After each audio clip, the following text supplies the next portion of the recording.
Pendant des années, Hollywood a regardé YouTube de haut. Pour beaucoup de producteurs, les créateurs de contenu étaient perçus comme des vidéastes amateurs incapables de rivaliser avec les réalisateurs formés dans de grandes écoles de cinéma ou les circuits traditionnels de l'industrie. Pourtant, depuis quelques années, quelque chose est en train de changer, lentement d'abord, puis brutalement. Les créateurs qui ont commencé seuls derrière une caméra dans leur chambre se retrouvent aujourd'hui à réaliser des films projetés dans des milliers de salles à travers le monde et en 2026, trois noms symbolisent parfaitement cette révolution.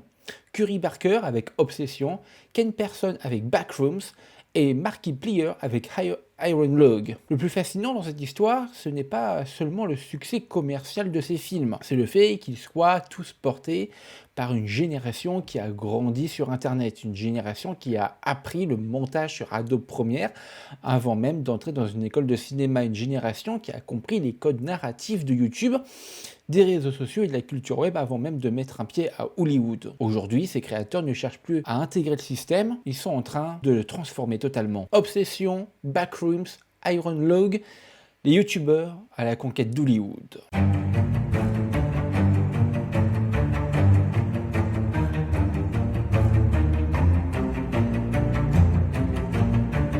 Pendant longtemps, la logique hollywoodienne était simple. Investir toujours plus d'argent dans des franchises toujours plus grosses. Marvel, Star Wars, Disney, DC, les remakes Disney, les suites à répétition. Le problème, c'est qu'une partie du public commence à se lasser de cette mécanique. Les studios dépensent parfois plus de 200 millions de dollars dans un film qui peine ensuite à rentabiliser son budget. Alors, face à cette situation, une nouvelle génération de réalisateurs arrive avec une approche radicalement différente. Prenons d'abord le cas de Curry Barker. Avant Obsession, Barker était principalement connu sur YouTube pour ses courts-métrages horrifiques. Son film a été tourné en seulement 20 jours avec un budget estimé entre 750 000 dollars et 1 million de dollars. Malgré ses moyens extrêmement limités comparés aux standards hollywoodiens, le film est devenu un véritable phénomène. NBC News rapporte que le long métrage est rapidement devenu l'un des plus gros succès de l'année, dépassant largement les 80 millions de dollars de recettes mondiales et réalisant une performance exceptionnelle dès son deuxième week-end d'exploitation selon NBC Los Angeles. Le plus impressionnant, c'est que Obsession n'a pas attiré le public grâce à une licence connue ou une franchise excitante. Et il s'agit d'une œuvre originale portée par une communauté déjà construite autour de son réalisateur. Là où Hollywood dépense parfois des dizaines de millions en marketing, Barker possédait déjà un lien direct avec des millions de spectateurs potentiels. C'est précisément ce qui inquiète les studios traditionnels. Ces créateurs arrivent avec une audience préexistante. Le deuxième exemple est probablement encore plus spectaculaire. Ken Person, connu sur YouTube sous le nom de Ken Pixel, a commencé à publier sa série The Backrooms alors qu'il était encore adolescent. Ces vidéos sont rapidement devenues virales grâce à leur maîtrise visuelle et leur capacité à transformer une simple légende d'internet en véritable expérience horrifique. Cette popularité a fini par attirer l'attention d'A24, l'un des studios indépendants les plus respectés de l'industrie ces dernières années. Selon l'Associated Press, Backroom a réalisé un démarrage colossal avec plus de 80 millions de dollars au box-office nord-américain et plus de 118 millions dans le monde pour un budget estimé à seulement 10 millions de dollars. Ken Person est même devenu l'un des plus jeunes réalisateurs à dominer le box-office selon AP News.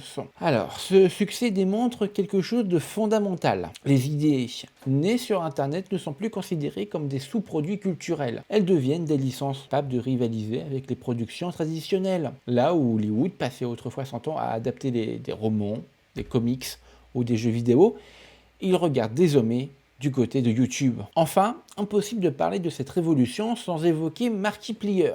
Avec plus de 30 millions d'abonnés sur YouTube, il est l'un des créateurs les plus influents de la plateforme. Mais plutôt que d'attendre qu'un studio lui ouvre ses portes, il a choisi une voie beaucoup plus risquée, financer et distribuer lui-même Iron Lung. Le film, adapté du jeu vidéo indépendant du même nom, a été réalisé avec un budget d'environ 3 millions de dollars. Au départ, la sortie devait être extrêmement limitée. Pourtant, grâce à la mobilisation de sa communauté, le film a progressivement été récupéré par les plus grands circuits de salles américains, comme AMC, Regal ou Cinemark. Résultat, plus de 50 millions de dollars de recettes mondiales. L'histoire d'Iron Lung est peut-être la plus symbolique de toutes. Elle prouve qu'un créateur peut aujourd'hui contourner certaines structures traditionnelles de distribution grâce à la forme de sa communauté. Pendant des décennies, les studios détenaient pratiquement le monopole de l'accès au public. Internet a changé cette règle. Et c'est précisément pour cela que cette vague est une excellente nouvelle pour le cinéma. D'abord, parce qu'elle redonne une place centrale à la créativité. Quand un réalisateur comme Curry Baker ou Ken Person réalise un film, il ne travaille pas à une partie d'une étude marketing construite par 50 cadres en costume. Il développe une vision personnelle, d'identité, une esthétique.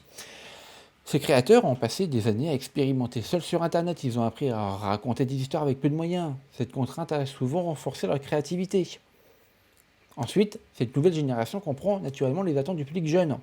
Ah oui, beaucoup de dirigeants de grands studios sont aujourd'hui plusieurs décennies d'écart avec les spectateurs qu'ils cherchent à séduire. Les créateurs YouTube, eux, viennent directement de cette culture numérique. Ils connaissent les codes des creepypasta, des ARG, des communautés gaming, des vidéos d'horreur analogiques et de tous ces univers qui façonnent l'imaginaire d'une partie de la génération actuelle. Enfin, cette tendance représente un défi colossal pour les majors comme The Walt Disney Company, Warner Bros. Discovery ou Sony Pictures Entertainment. Pendant longtemps, leur puissance reposait sur leur capacité à contrôler la production, la promotion, la distribution. Aujourd'hui, les créateurs de contenu indépendants peuvent bâtir une audience gigantesque sans leur aide. Ils arrivent parfois avec une base de fans plus engagée que certaines franchises historiques. Le défi est donc immense. Les studios doivent désormais comprendre que le talent n'est plus uniquement dans les écoles de cinéma ou les circuits traditionnels. Il peut émerger d'une chaîne YouTube créée dans une chambre d'adolescents. Ils doivent également accepter que les nouvelles licences culturelles ne viennent plus forcément des comics, des romans ou des jouets, mais aussi d'Internet.